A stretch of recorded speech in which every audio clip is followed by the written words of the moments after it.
It is another episode of Kandid Kisses TV. I am Michelle C, aka DJ Make a Move, your favorite play cousin. Before we get into it, go ahead and like, comment, and subscribe. Make sure you're following us on all social media at Kandid Kisses TV. All right, now I am bringing you another extremely dope talent. This gentleman began doing stand-up full-time after being in Los Angeles in 2009. He was able to hone in his comedic material on inmates at Los Angeles County Jail, where he substitute taught various classes. He has toured with comedians D.L. Hughley, Lavelle Crawford, Affion Crockett, and more. He's currently traveling with Tony Baker and Kev on Stage on their second year of Real Comedians of Social Media tour. He also works with multiple digital companies such as All Def Digital as an on-air talent or content producer. He can be seen on his recurring role as Fast Mike on HBO's Insecure and this season's of Brooklyn Nine-Nine as Troy, the rice pudding guy. He keeps busy on and off the stage, creating and producing shows like Wording is Hard, Zooming with the Homies, and a plethora of all other amazing productions. Ladies and gentlemen, give it up for Jeans Boy, aka Bob Bob, aka the most talented to hear more. How you doing today? What up? I'm good. I need to update that bio. I am not on tour because we are on lockdown. This is true. But no, I remember when you were on tour. So they still need to know your creds. Yeah. We did 2 tours, me, Kev, and Tony. And then this would have been our 3rd year on tour with me and Kev. But obviously COVID has really changed things. So, it is what it is, but we still gonna make do with it. I got to. Now, I was going to say, go ahead and drop your social media, but I mean, if they don't know who you are, something's wrong, because everybody on YouTube, they know who you are, but if they go ahead and do it just for the people that's stupid that don't know. I ain't hard to find. It's just to hear more on all platforms. On Facebook is the to hear more, but that's it. I'm easy to find. I'm out here, Okay. Well, we are going to get into this now. Everyone has their own individual journey, and you have been on quite an interesting one. From getting robbed at gunpoint, which is definitely no laughing matter, and leaving the restaurant business and hopping on stage. So when did you know that you were funny, and what inspired you to do comedy? I'm sorry. The weather changes and it messes up my my asthma. Everything gets up, and I'm feeling like I'm coughing. I don't want people to think I got COVID. I don't. It's literally just my allergies change with the weather. I knew I wanted to do comedy full time when I moved out to LA. I was doing it in St. Louis, but it just wasn't. I wasn't taking it as serious as I should have or could have. I wasn't going to stages regularly. I wasn't writing regularly. So it's when I got out to LA that I realized, people really eating off of this. I met Chris Spencer. I saw what people were driving, and it wasn't just the allure. It was more about the opportunity and the success that could be had with it when you took it seriously. So that's when I was like, okay, well, let's switch gears. Let's take this a little more seriously. Okay. Now, was it like a specific, not necessarily a comedian, but was it just something like, were you always into comedy and you was like, I'm just gonna try that, or was it something that you specifically saw on TV or something like, I can do that? For me, it was I didn't see Richard Pryor's Live on the Sunset Strip probably until I was in college. When I was growing up, obviously I couldn't listen to it. My mom was like, nah, she wasn't having that. But I knew about comedy, but I wasn't like privy to all of the comedians other than watching some Comic View and some Def Jam. We didn't have cable, so I missed a lot of that.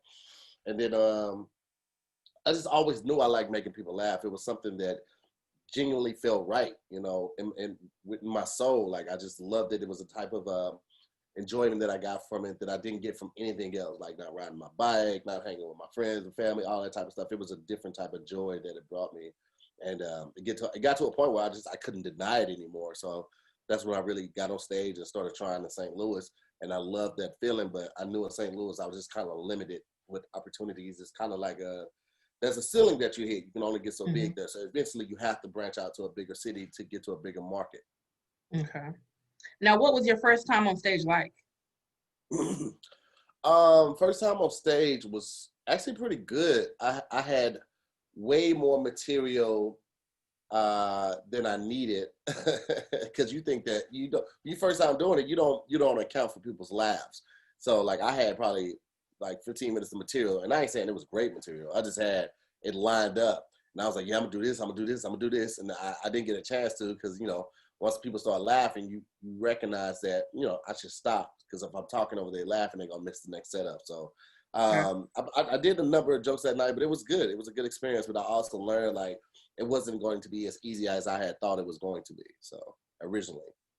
Okay, you didn't have no butterflies. You weren't nervous. You just like, just go ahead and rock it. I was I have always kind of been in theater and the arts and things like that. So like I went to a lot of programs. I did it at church. I did performances in high school and in middle school and high school. Of like the Wiz, not the Wiz, but what is the other one called? Dorothy. Dorothy, Wizard of Oz, mm-hmm.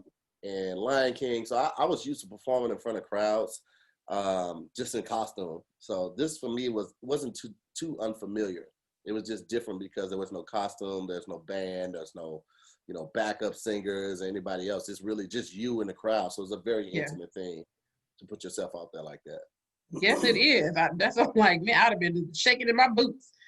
So now have you ever had a booth set, if you will? Like, if you ever been on there, been heckled, and if you have, how did you muster up the courage to get back on stage? I've never had a boo set, thankfully.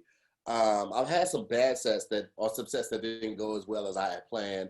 I feel like I couldn't even I couldn't find my rhythm, or that the crowd just wasn't really feeling it at that time. And in those moments, you have a couple options. One, you could just kind of power through and just do your set, stick to what you know. Two, you can like jump out of it, try to improvise and fuck with the audience a little bit. And when it comes to a heckler, I try to shut those down pretty quickly. You know what I'm saying? I let them know, hey man, I'm doing my job up here. I don't come to the gas station while you work and take the pumps off and run away. Like, let me work, bro. Let me cook right quick. And usually that works. I usually try to put them on that point to embarrass them a little bit, but it's not so damaging that they want to fight afterwards. Because you always got to be leery of that. Like, it depends on the area that you're in. Motherfuckers might try to get back at you. So, thankfully, I haven't had anything too crazy happen. I had one guy try to help me at I was in St. Louis at a club, and he just hollered out, "Black people love chicken." He kept saying it, and it got weird, but we ended up making a joke about it, and it was a running joke. We do, it's delicious. I mean, that's all. Like, it's not just us. Everybody like chicken. Filipinos love chicken too. Filipinos eat chicken just as much, if not more, than Black people. They love fried chicken. So. Oh, I know, because my cousin's Filipino, and that's what I'm saying. So yeah. Yeah, I don't know what that was about. Now, I'm going to tell you one thing that I love about you. I love your pettiness. Okay? Listen. Yes, when I tell you, okay, I don't know what episode it was or where it was hard, but whatever happened, your castmate was joking with you or something, and you didn't take too kindly for it. And you told that man to gather all his fucks and shut the fuck up. Baby, listen, that's all I needed in my life that day. I'm just like, oh, nigga, that's me. Yeah. I on tour, I was the petty person. I was the jokester. I was the prankster. I was a person getting video footage of everybody sleeping, making videos about it. One time, Kev was stretching, and I took all the videos from that, and I did a remix video of Back That Ass Up. You know what? I'm that person. I am that person. My big thing was the baggage tags. I would take the baggage tags off the luggage while we were on the road, and then I would make them into like little balls, and then I would stuff them all through people's luggage and their pants pocket and backpacks everywhere, toiletry bags, so they didn't open it up, they see it, and I felt good. What is wrong with you? Right? That's what was so funny. What I relate to you so much is because I do stupid shit like that, and out of my crew, I have a great crew. The unfortunate part about it is all of my crew is very funny, very comical, but they're all in corporate jobs. So I can't clown with them like I want to, because they be like, wait, I can't put that on camera. I can't put that on Facebook. I'm in a corporate job. I'm like, so what? But so it's so funny when I see you doing your show, the interacting with your homies. Like, that's literally my crew, but my crew is just too scared to go put it on, platform. Nah, I get it. I wanted to do a podcast with one of my homeboys so bad, but he's a professor. at a university, and he's like, I don't know if I could do it, because he's from the streets of LA, so he got a pass. And like we met before he became a professor, and he's like, man, I don't know if I could do it. I had to blur my face or something. I was like, bro, we can get around that type of shit. But the stories that we would have on that podcast would be, man, magical. But I can't get him to do it, man. He's seen me in some shit. Because a lot of times I'll tell some stories and people like, you for real? That really happened? I'm like, bro, I'm not lying to you. But they sound so wild. It's like I need somebody to validate. Like one time we were going out, and I got out the car, and these three chicks passed by me as I was walking to the parking meter to pay the meter. And I was like, one of y'all smell good as hell. I said, I think it's you in the middle. And so they just kept walking. And I was like, cool. I was like, you could have said thank you. And then one of her friends to the right of her turned around and was like, she's deaf. I was like, oh. So y'all not gonna sign and tell her I said this is good? Wait a minute. I ain't gonna hold you.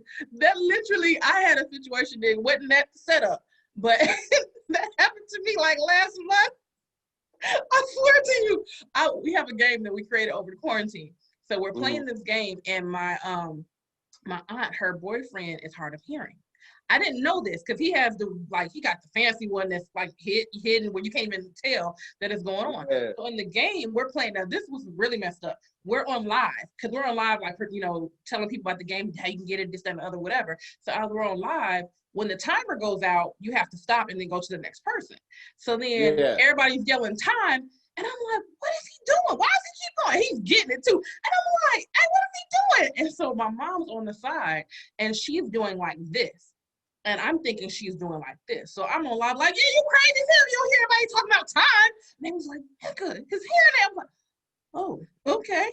So I definitely feel your pain when it comes to people that's hard of hearing. My friends should know by now, anytime there's something that I need to steer away from, they need to let me know in advance. I was doing a show back in St. Louis. My friends were there. I'm telling jokes on stage, and they got some new people there that I hadn't met before. And, and I'm on stage, and I'm like, why this nigga only laughing with half his face? You know what I'm saying? Why this nigga hit him with this nigga laughing like he had a stroke or something? You know what I'm saying? And I definitely found out after the show that he had a stroke. And I'm like, well, you can't sit him in the front and not give me something. Y'all supposed to pass a little note to me or something to let me know that, you know. But he took it like a champ. I didn't know. Like, I thought he was just playing it cool. Like, niggas like, right. I had no idea that that other side just wasn't fired correctly. I had no idea. You didn't feel bad afterwards? No, because it was an honest mistake. It was honest. I wasn't doing it like, you know, maliciously. That was literally just ignorance. That was pure ignorance, and defined it as best. And I did not know. Man. All right, let's get back into these questions. If you wrote a movie today, what kind of movie would it be, and what type of character would you play, and what role would you give me? If I wrote a movie today, I would probably, I mean, I'm supposed to say a comedy because I'm a comedian, but I would write a badass thriller drama, probably, and I would be a villain. I think I'd make a really good villain. You know, I would make you the black person that lasted to the end of the movie, because they always be killing us off early, but I would make you make it to the credits. You know what I'm saying? Like, you deserve to make it to the credits. But I'm going to try to kill you a couple times. I'm not going to lie to you. That's just in my nature. It's what I do. I'm a killer. You know what I'm saying? It wouldn't be right if I didn't try, you know? But I love dramas. I love dramedies too, but I love dramas and I love thrillers. And a lot of people don't know that, like I said, like in college, I was really big in the arts and theater. I did Fences by August Wilson. We did Raisin in the Sun. We did a couple plays, and I never really go for the comedy role. Not something like, oh, I've already mastered that. It's just like, I like to, you know, show that I have range. So I love doing dramas. I love doing serious roles. Now, quick question. How did you get put on All Def Digital? Like, was that a platform you knew about, or somebody just kind of told you about it and then you came through and like, let me see what it's about? I auditioned for them because I already had a couple people who were working with them that I knew and was cool with. Mm-hmm. Daughter didn't make good coffee, but she got it. I had to do. I texted her, "Hey, bring me some coffee." I had auditioned for a role. I had a couple people that were already working there. I went up there before the audition like twice to, kind of introduce myself, and then another one was for a meeting that we were trying to pitch something, and me and this former acquaintance. So after the audition, they had me do this one sketch. I think it was straight guys go shopping with gay guys for the first time. It was me and Ray Grady. It was hilarious. And then I got called in to do hosting for The Drop. It was a daily show that they did Monday through Friday. Me and co-host Meg Scoop. And from there, we were just half-day employees at that time. They made us full-time employees a couple months in. And then from there, it was just, the rest was history. It was just, bonding with the people that are there, pitching ideas, coming up with show decks, things of that nature, and just really letting myself go. It was great because All Def was one of those companies. It's very rare that you find a company where they encourage you to be you. It's very rare that you are at a company where you don't have to code switch. It's not anyone at the job that you have to be, oh yeah, oh that was great, that was freaking fantastic, that you have to switch that voice on for. So it was the first company that I had ever worked for where I could truly be me, and I got paid for my ridiculous ideas and my shenanigans and my antics, and that for me was the best thing about All Def Digital. Not just the culture, not just the fact that it was like a black-owned, majority black-owned company, but the fact that we were accepted for who we were and encouraged to be that. So that was one of the dopest things about All Def for me. Yeah, because I want to go into the new regime is just as dope. Okay. If not dope. Because I would love to go like into an office one day and just be like, if you feel like a pimp, don't touch your shoulder. And everybody just, because I'm like, if you can do that, that's the type of job I want. Yeah, it was different. It was definitely different, and it was you never knew what to expect, man. You walk in and Snoop was in Russell's office, and they just smoking the whole office out to the point where like people got to go his yoga position. Yeah, it was crazy. Snoop could really smoke. Snoop could really smoke. He is not joking about that. But yeah, so it was a nice time. It was a nice time. Now, what is something valuable you learned throughout the quarantine time? Or during, because we're still in it, kind of. So. Yeah. For me, quarantine was an opportunity to really hone in on my survival skills. Like it really presented that fight or flight mentality. I could sit back and try to collect the check from unemployment or something like that, or I could just hone in on these skills and these shows that I never really did, and see if I can get on the pop right now. And so I chose the latter, and that's what happened. Dealing with the homies happened because I was going live with people on Instagram, and I was like, man, I want to do more than one person at a time. So I started the Zoom chat. I had just paid for the service so I could, go longer than 45 minutes. And it just worked out perfectly like that. And we had, I think the first night we might have went like 5 hours or something ridiculous on that Inception night. And then from there, I just started making it a weekly daily show. And it just really grew legs, man. And the support has been unbelievable and phenomenal. So I'm very thankful to everybody that watches. Very thankful to my support group, the More Mom, because they really come up and they pull out numbers. Like I was doing better numbers than a lot of big companies.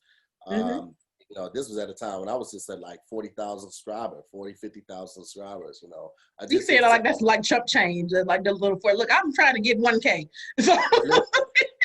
What it was because I was coming from the All Def arena where right now they got 4,900,000 subscribers. I'm saying Kevin got 375,000 subscribers on one page and 273,000 subscribers on another page. Tony Baker got 1 million subscribers.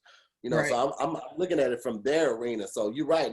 It's nothing to sneeze at, but I'm just in comparison. It was light work, but I was doing better live numbers when I first started than even All Def Digital. You know, Yeah. like so to have that type of engagement with the audience and also have that type of trust with them and support.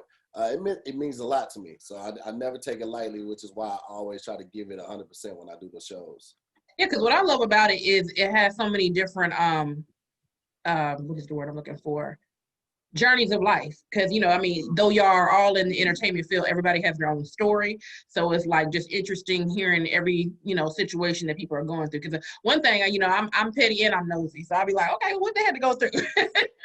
So, Yeah, everybody got something. I mean, we all got past. They're like assholes. mm-hmm. And it's good to like, one, talk about it.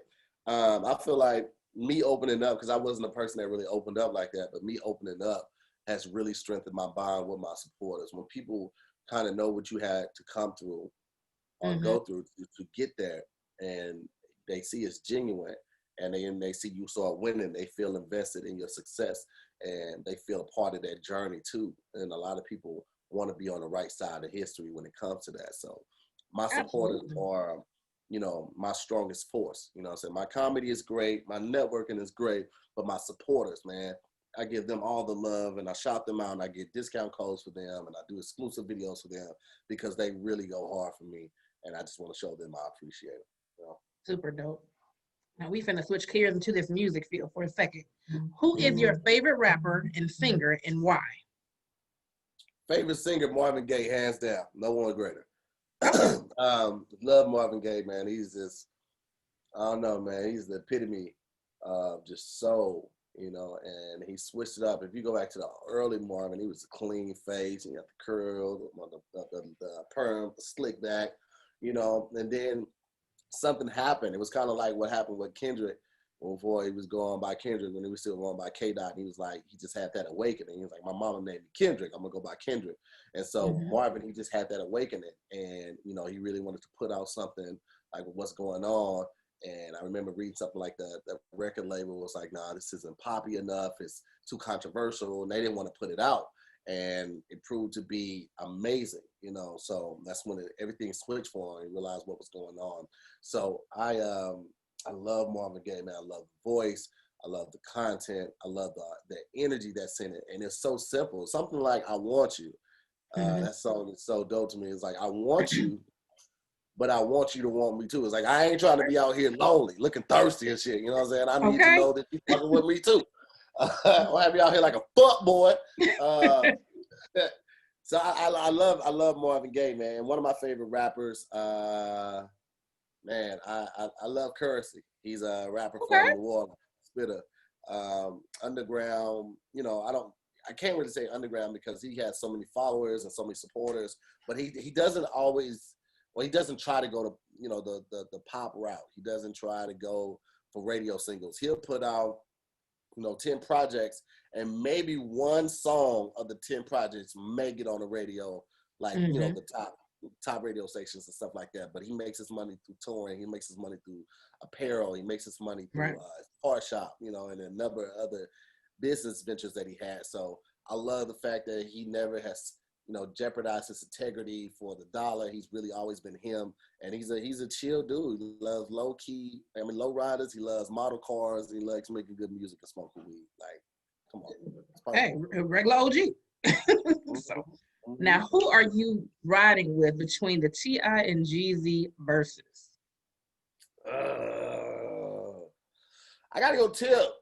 Thank you. That's all I'm saying. Yeah, listen, man. And this is like, I know people gonna be like, yo, it's because Tip is an investor in all their digital and all that. I'm gonna be real with you, man. When it comes to music, I always keep it funky. I feel like Tip can do both very well, and that's no slight to Jeezy. I just feel like Tip can maneuver through the business world very well, and like he can touch the hood side as well. And then like low key, not even on low key, on the highest of keys, T is one of the best lyricists. I mean, T.I. is one of the best lyricists from the South. Like, people don't throw his hat in that arena enough. But if you go back, you listen to some of T.I.'s earlier stuff, and even now, like when I was listening to the Free Nationals joint, that album, I was not expecting to hear a T.I. track on there. T.I. got on that track and showed his ass. and then just showed his verbal cardio and what he's able to do. And I love that. And I love some Jeezy. Like, don't get me wrong. If I ever need to do a drive-by, all black, You know what? 101, Thug Motivation 101, let's get it. You know what I'm saying? I'm throwing on Bang. But even some of my favorite Jeezy tracks have T.I. on there. You know what I'm saying? That Bang, come on, man. That Bang, T.I., Jeezy, and Lil Scrappy, that shit go hard for years. Now, I'm going to say this. Like, Jeezy, I'm not going to say I'm not a fan of him, but the first record, I don't know if it was his first single or not, but when he came out and said, patty cake, microwave, I was done. I was like, okay, nigga, that's not a bar. Come on, bro. What are you doing? Like, no. Like, that line alone makes me say, I'm going with Chip all day because I'm not doing nursery rhymes. Listen, sometimes your gas is cut off in your house and you got to cook that Coke up in the microwave. You know what I'm saying? But so, patty cake, no. Hey, listen, because patty, you know what I'm saying? When you gotta, like, when you cook it up, you gotta put it on that paper towel to absorb that water real quick. So you gotta patty cake it a little bit. So you do what you gotta do. You use the resources that are given to you and but see, that comes from knowledge of See, I don't know how to make crack. I ain't know, you know what I'm saying? So if I was invested, like if I knew the drug game and stuff like that, that might have been bars to me. But considering that I don't know nothing about the drug game, I'm like, what is this nigga nursery rhyming about? Hey man, it's also a play on words, you know what I'm saying? Like I feel like Jeezy is like street gospel for niggas that were really in that arena, that field. Like you have people who were really the voice of a certain group of people, and that's what Jeezy was for a lot of people. I feel like I love Jeezy. I love his story. I love the whole thing of him having a Lambo before he got signed. I love him joining Boys in the Hood. Like they just threw him in Boys in the Hood because they needed a name that was going to be a draw to that group, the Diddy's group. So, and you see what happened out of that four in Boys in the Hood. Who was the surviving member? So I would never discredit Jeezy in any of his accomplishments. I'm very much a fan of him. Love the fact that him and Rick Ross were able to squash that beef, man, and we got some great songs out of that as well. I hate that it went on as long as it did because we could have got so much more great music, but well, I ain't never gonna be a hater on somebody doing their thing. It's just, but you have your preferences. That's all. That's it. It's just a preference. It's just a preference. That's all. So, name one of your top favorite female comedians. Actually, I had her on the show last night, Dominique. DC. Oh, that's my girl. I got to interview her. She's so freaking dope, dude. She's so cool, so chill. I've never seen her not be herself. And I love that. So, I'm a big fan of her. I'm a big fan of her comedy. I've seen her in person when she was on tour with Mike Epps and Charlie Murphy, like at the Fox Theater in St. Louis. That was years ago, and she like. From then to now, she's just as funny and just as cool, calm, and collective as she always has been. I feel like she's never compromised her integrity for a set or a location. Anything. She's always been her and true to herself, and I love that about her. So Dominique is definitely one of my favorite comedians. But I have a lot of favorite ones, especially out here. Kanisha Bus just did a set at Kevin on Stage, Keep Her Distance comedy show, and that was our 7th show we've done. And that's the first standing ovation we've ever got. And she said she was about to walk away from comedy. She was really going to focus on being a mom and stuff like that. And this set lit the stage ablaze. I've never seen a set like that. Leslie Jones is another. Tyree Elaine is another. John A. Thompson is another. I mean, I really love the people that are in my class because these women are like, they're putting it down. You know what I'm saying? Like these ain't, things ain't like it used to be back in the day. Some of them are, but I always try to make sure that all the women feel comfortable around me. I never try to make somebody feel like weird. So they be like, "Oh, Tia be giving church hugs." Yeah, I do. I'm gonna keep it professional. I don't ever want you to question my motives or intentions or anything like that because I know how hard it is for women to excel in this lane, and I just want to make sure that I'm doing everything I can to not hinder or prevent or prolong anyone's success. So I just try to always be, as helpful as I can and respectful as I can. Well, speaking of help, when are you going to start your mentoring program that you need to sign me up for? I don't think nobody want to hear what I got to say that much. Clearly they do. You got 40,000 fans. Clearly they do. I don't know. I am doing a show. It's called Life Lessons from the Unexpected. I put that out every Friday. It's a new YouTube series. And it's really just that. It's not comedy. It's really more so about life. I have a guest on, I introduce them, and then I let them talk. They tell one story that they got an amazing life lesson from. It could be good, bad, could be funny, could be serious, whatever it is, but it's all meant to let people know that we're not alone. Like, no one's alone in this. We all go through the same hardships. We all go through the same troubles. It's just about what you take from each experience and how you apply it to your life moving forward. So that's kind of that. The first one was with Patrick Cloud. The second one that's up right now is only available on my Patreon. They get it a week early. I think this one is with Ty Davis, another phenomenal comedian out of the Baltimore area. And yeah, each one deals with something different. Patrick's was about living your life to the fullest. You know what I'm saying? Like, don't chase the money, chase the dream. Ty's is about forgiving yourself. You know, going through shit and, you know, beating yourself up about it, learning how to embrace your flaws and your mishaps and still forgiving yourself and move on. So everyone kind of has an overall theme. And that's kind of that, you know, like, because you're going to encounter all of those type of trials and tribulations along your course of life. So absolutely, I'm like a ball full of flaws, and I just finally learned the word "fuck it" and just kept it moving. So, but all right, if you had to pick 3 roasters to be on your team of roasters, who would it be? 3 roasters. I'm gonna go from people from my squad, man. I'm gonna go with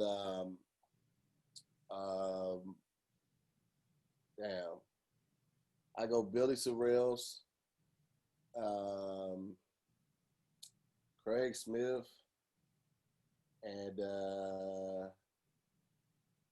actually just a toss up between Pat and Boo Capone. Boo Capone just because he's actually, you know what? No, give me CP. Yeah, I was gonna say that I've heard Boo before. CP got more than him.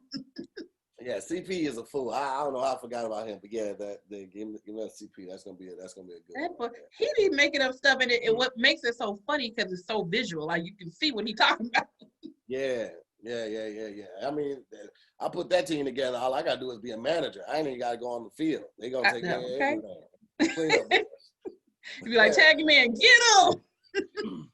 Yeah, that's it, man. Like, I love roasting. I think it's a culture that has been overlooked for a very long time. I think a lot of shows could have been made off of roasting, but it's one of those things where, you know, it's Black culture, and the white audience doesn't really understand it like that on a large scale, so they didn't really embrace it. You know, they was like, oh my God, those guys are so mean. It's like, that's how we express we love somebody.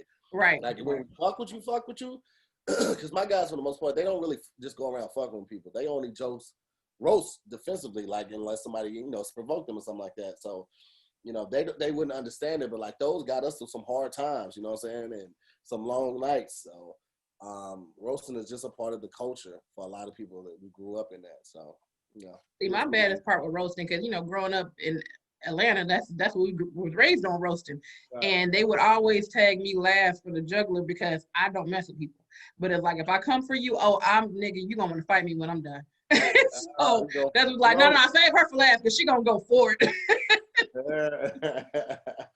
So like, I stay in my lane. Don't mess with me. I won't mess with you. But, you know, if you come with it, I'm coming too. I fucks with it. I fucks with that. Absolutely. I like that. So what are some words of wisdom you would give any upcoming entertainer or entrepreneur?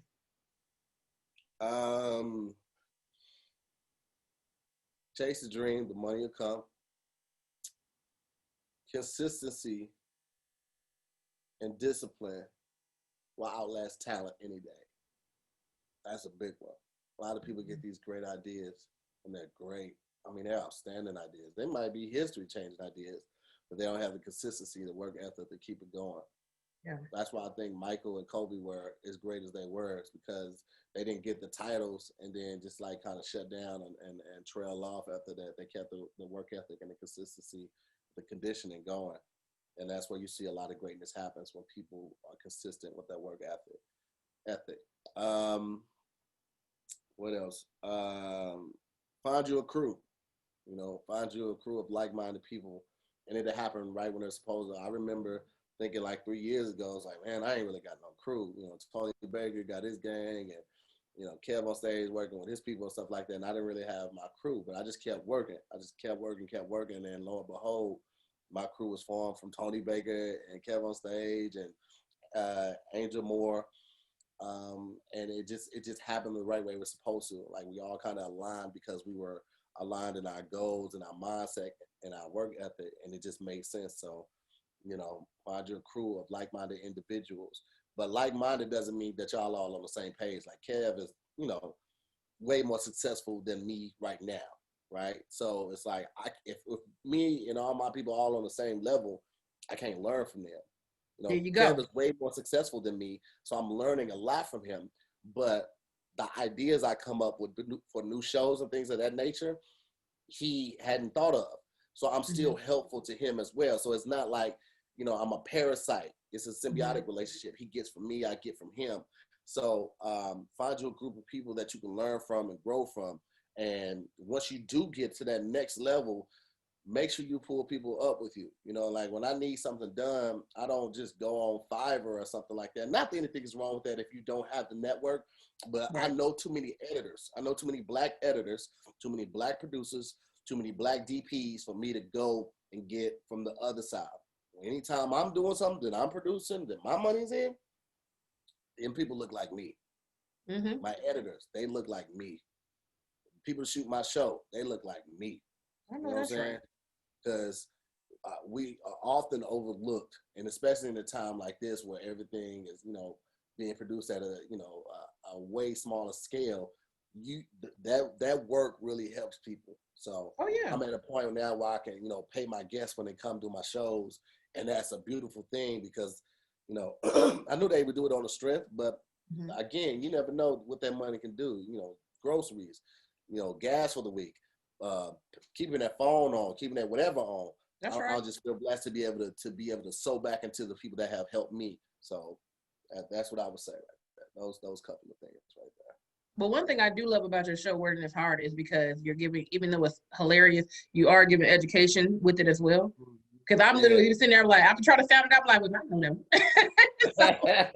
And I'm like, and if I didn't know that word, I know it now. It's in my arsenal. Try me if you want to. Yeah, I love that. I love the fact that I'm able. It's kind of like infotainment. I love the fact that I'm able to still teach a little bit. I feel like anytime you have a platform, you're responsible to teach people something, you know, and hopefully it's something useful. So I love that. I guess that's the teacher in me. I come from a family of teachers. Mom, 3 aunts, an uncle, 4 cousins. All of us taught. I taught 7th grade science before I taught at the jails out here. So I'm love that, and I love that people still find it funny. So I have a question. How did you keep from being nervous in the jail? Because, like, I mean, it's one thing to be a teacher in the jail, but you in there with killers and thugs. Like, how you keep from like, all right, let me, you know, watch my back all the time, or was it just kind of like, okay, they're regular people, they made a mistake? I grew up in East St. Louis. There's killers and drug dealers and rapists out there. I walked those streets, and you know, I had some mishaps happen in there, but like the more you move and act and look like a victim, the more people would treat you like that. So it's like, yeah, I knew the risks associated with it. I also knew the reward, which was the pay associated with it. So I just moved cautiously. You know what I'm saying? I made sure I followed the rules. Now in jail, you can't take your phone with you. Can't have any sharp objects. You know, I gotta do a pencil count before they leave. I gotta do a ruler count. I gotta make sure that nothing that belonged to the school was taken and could be used for any type of violence or be seen as contraband. I had to make sure I had that, and I had to make sure my paperwork was right. So, you know, I moved cautiously. I did everything I was supposed to, and I got that check. So, you know. Well, I tell you what, that shows you how creative Black people are. You got to remove rulers and pencils because niggas will make a knife quick. So. Them niggas, one time I was in this one classroom, they stole the batteries out of the clock so they could use it for the tattoo gun. And they had to shut the jail down because the nigga had stole them and asked to use the bathroom. So I let him go to the bathroom. He had taken him back to his bunk. So they had to shut down the whole premises, search each person in the classroom, then go to their bunk, search each different bunk, and then they found him. They threw that nigga in the hole for that shit. Hey. So, Like I'm all like, he it was wanted on was to say I purpose. love my mama. That's all he wanted. Like, you know, Hey, man, hey, nigga, you better do that shit with an ink pen, my boy.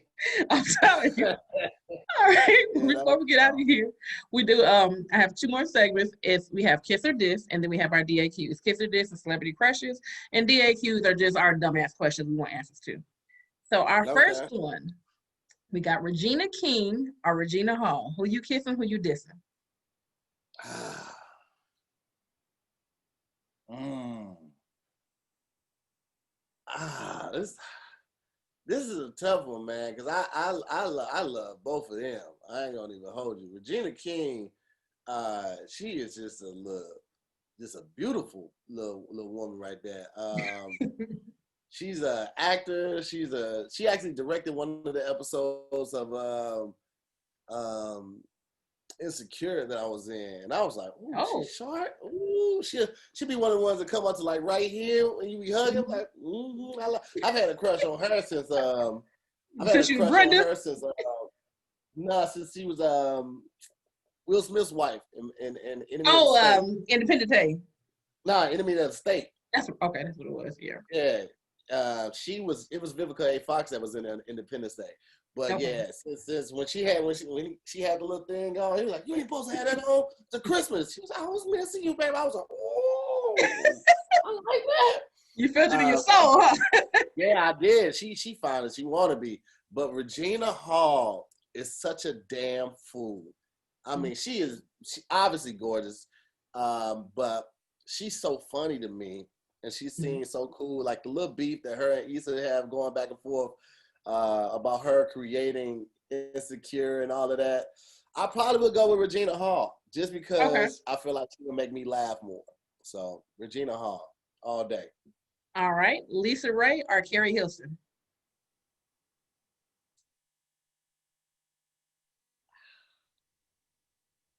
Carrie Hilson is trying to think of her face. Carrie Pretty Hilson. Girl Rocks. What else song she had? She got, Oh, okay. Mm, I don't know much about her. You know what I'm okay. saying? I don't know much about her, but I feel like I would go her before Lisarae because I feel like Lisarae would get on my nerves. I don't know why. Or she I would just snap on you like she snapped on her sister. Well, you know what? Here's the thing. You know, she felt the type of way about the brat not Mm. calling her and she having to find out that the brat got a girlfriend. That let me know that the brat just been out here fucking these hoes. Okay. These hoes has just been getting tossed around by the brat. She wasn't Mm-hmm. bringing nobody home to me, mama, none of that type. She was just smashing and dashing. So Okay. I probably would go with Carrie Hilson. Carrie Hilson. All right. Last one. Mary McLeod Bethune or Shirley Chisholm? Who you kissing? Who you dissing? Damn. You did that, huh? That was Yeah.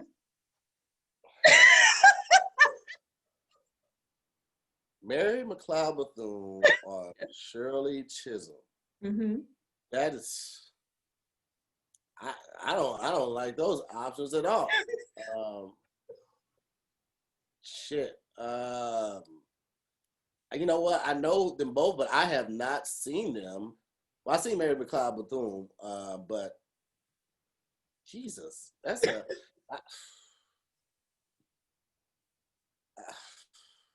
um, man. I would Mary McLeod Bethune.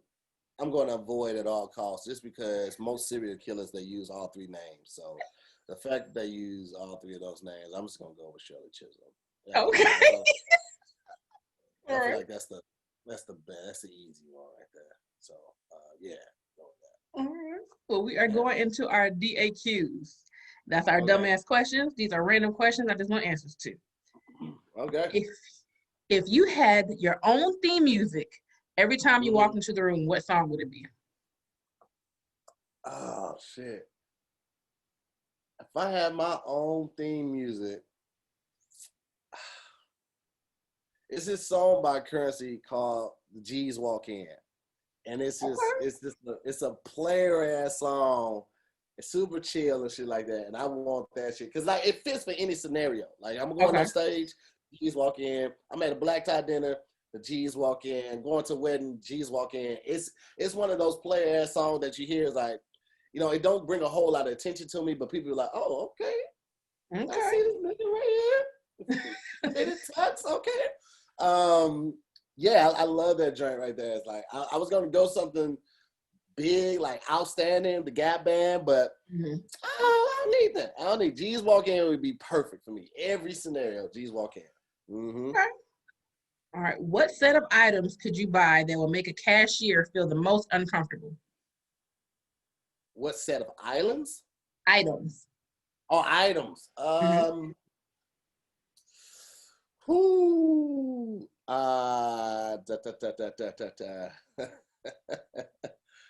Probably. Oh shit. I would buy if it's my intention to make her uncomfortable. I would buy some condoms, a Plan B, some hemorrhoid cream, some simple syrup, a couple Band-Aids, couple boxes of Band-Aids, and some index cards. Yeah. Index cards be completely random. They be like, what? I'm like, you gonna take notes after he do the shit? Like what? We're gonna write the safe word on the index card so you could just pull one and then hold it up. That's so okay. Yeah, that's what okay. All right. You know, you might be gagged. You know, like I like restraints and I like gag balls and shit like that. So it's hard to say the safe word if you're gagged. Yep. That I didn't know. I don't know if I was the cashier, I'd be looking like, all right, well, I don't judge. Do you think? Hey, I'm not here for the judgment. All day. All right, for $2 million, would you eat 15 chocolate-covered roaches, dipped in liver and onions, and sea walk all the way to South Bay Pavilion? Yeah, I've done that for nothing. You know what? I grew up in the hood. We used to eat Sugar Smacks. I'm sure one or two of them was roaches. I mean, you know, it just kind of came with the territory. I ain't proud of it, you know what I'm saying? But that's, you know, we all got walks of life, God damn it. So, and $2 million on there, and it's just chocolate covered. I mean, shit, I remember they used to sell, this is gonna date me right here, at KB Toys, they used to have like cheddar flavored crickets and like they would flavor crickets like barbecue. They sell them at Spencer's now. Yeah. And them shits is just dust at that point. Like when you bite it, it's just dust at that point. So, I mean, you know, in other areas, you know, certain roaches are a delicacy. So I just close my eyes, pretend like I'm on a native island, you know, where it's been cooked up and seasoned well. I mean, if it's in dark chocolate, you ain't gonna say shit with that dark chocolate anyway. So, but you forgot the liver and the onion's gonna be in there too now. I mean, are they cooked? Yeah. Oh, well, then, hell yeah, throw them shits in there. Listen, I'm from East St. Louis, and even though it's in the Midwest, we have closer ties to the South. We ate liver. You know what I'm saying? We fried liver and threw it in some gravy and threw some sauteed onions. That's what we do. You know what I'm saying? We fish with chicken liver. Like that's the shit that we do. Like, so that ain't nothing to me. You just want liver and onions? What? You like liver and onions? Oh yeah. Yeah. That shit tastes like cube steak to me. You know, cube steak, like a little dry meat. Yeah. Oh, it's the nastiest thing ever to me. I mean, shit. Now I'm gonna get paid to do it. Oh yeah, bring that shit on. Bring me seconds too. Shit like one of the I fuck with it. If you had to remake the Reading Rainbow theme song to a trap song, how would it go? Oh man. First of all, I got Mike Will on that bitch. Okay. Either Mike Will or Young Metro. I'll probably go Young Metro because he's from St. Louis, so I'll do it for the home team. And then we got to get that drop on there. If Young Metro don't trust you, I'm gonna shoot you. And then we'll pull from the original. And that shit would just be like, it'd be chopping like read it. Rain. You know, that shit would be hot, you know what I'm saying? Yeah, you know, like, you know, I ain't gonna go too crazy with it, but it's gonna be lit. They probably ain't gonna be watching longer than the theme song, but they gonna tune in for that theme song. That shit gonna be hot. Niggas gonna be on the shoot. It sound hot already. Hey man, I'm out here. Now, what is the worst business name you could ever give a barbershop? Worst business name you can give a barbershop. Oops, my bad. Cuts and fades. Oops, my bad. Cuts and fades is not gonna be around very long because the name says it all. As soon as they finish, like, oops, my bad. Hey man, don't even worry about paying me on this one, nigga. You need to worry about me killing you. You fuck up my line, and I'm gonna take one of your children. Look, I'll name it line, ... Where you at? I'm finna go to the barber right now. That's why I got the hat on. I'm going right now. Even though in the corner, I still been going to my barber. He was closed for a minute, and the nigga had to go to the back door. But let me tell you something, man. Listen. All of this is too much right here. I need to clean all of this shit up right here. So we holler in about 2 hours. Oh, they gonna tell you nothing. Oh man. You gonna have that Spice Adams laugh. You gonna be like, ah, ha, ha.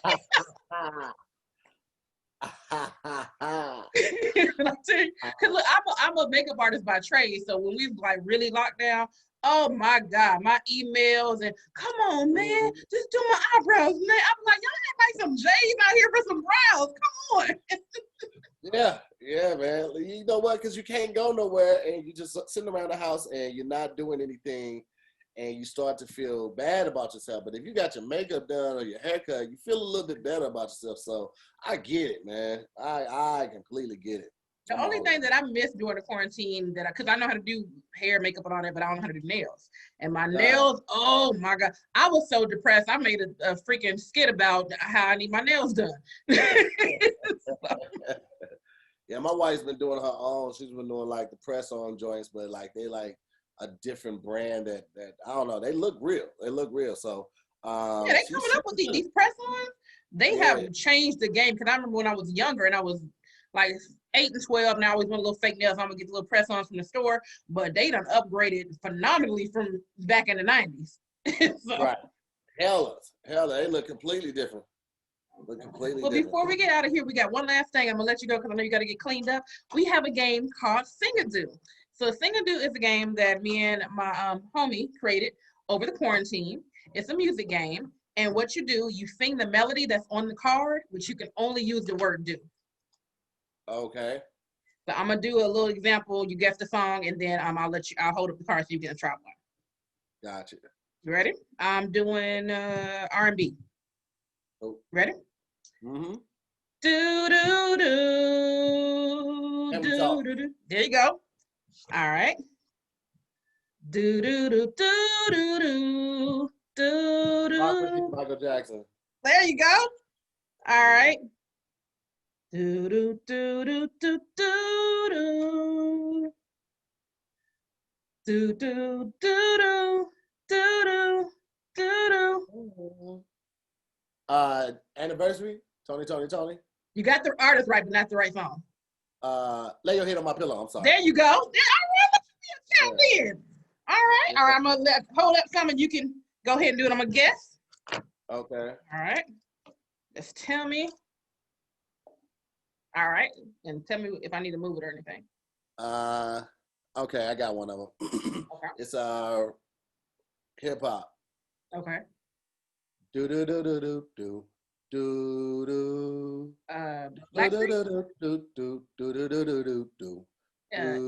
Oh, you said hip hop. I Ain't Mad at You. There you go. Yeah. Okay. All right. Hold it over to your left just a little bit. Let's go with bring it down just a little bit.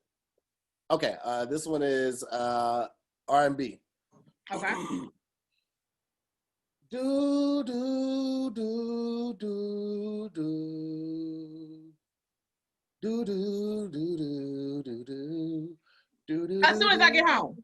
There it is. Yeah. Okay. All right. You might be good at this. All right. Last one. Shit. Raise it up just a little bit. Just a little bit. Okay. This one is old school. Okay. Do do do do do do. Do do do do do do do. You are my lady. Yeah. All right. I feel like you have an unfair advantage because this is your game, though. But this is fun as hell. This is fun as hell. I'll tell you that. Listen, when I tell you we act a fool on this game, we play it through Zoom, we play it with our family, because, with quarantine, everybody was like, what we gonna do? So, me and my friend, we had been working on this game for about a year, but didn't have time to put it in fruition because everybody's working. And we was like, we got all this downtime, we need to go ahead and get this game cracking. So yeah, I like that that. is what we did. That was lit. So if you are interested in Singadoo, get it at singadoo.com. And please tell everybody where they can find you. I'm all over. Just find me at To Hear More, TAHIRMOORE. That's Instagram, Facebook, Twitter, YouTube. You go to my Instagram and it has my link tree to everything on there, so you can join my Patreon. I'll take you straight to my website for my t-shirts on Teespring. Everything. I got a little bit of everything out there, man. Or you can just go to tohearmore.com. There's a lot more stuff there too. So. And let them know what days you drop your episodes. Oh, shit, man. Monday through Thursday, we got Zooming with the Homies at 7 to 9 p.m. Pacific Standard Time. Every Tuesday will be a new episode of More to the Story. That's a podcast with my wife and I. Wednesdays is a new episode of Wording is Hard. Thursday is a new episode of Damn Internet You're Scary. Friday is a new episode of Life Lessons from the Unexpected and Best Silent Listening Party. So every day of the week, I got you covered. And then Sundays you have Michelle C on Word is Hard. And look, you need to let me go ahead and pull up to the Zoom and to the Homies. That's covered too. That's covered too. We're gonna make all that happen. You know what I'm saying? So we just out here just working, trying to keep it going, trying to keep y'all entertained for a little bit. Feel me? I know that's right. All right, don't hang up, but we are gonna end this episode, and make sure you all like, comment, subscribe. Check us out on Anchor, Spotify, all that good stuff. We'll see you next time. Let's see here. Candy Kisses TV is brought to you by Singadoo. Order your copy today.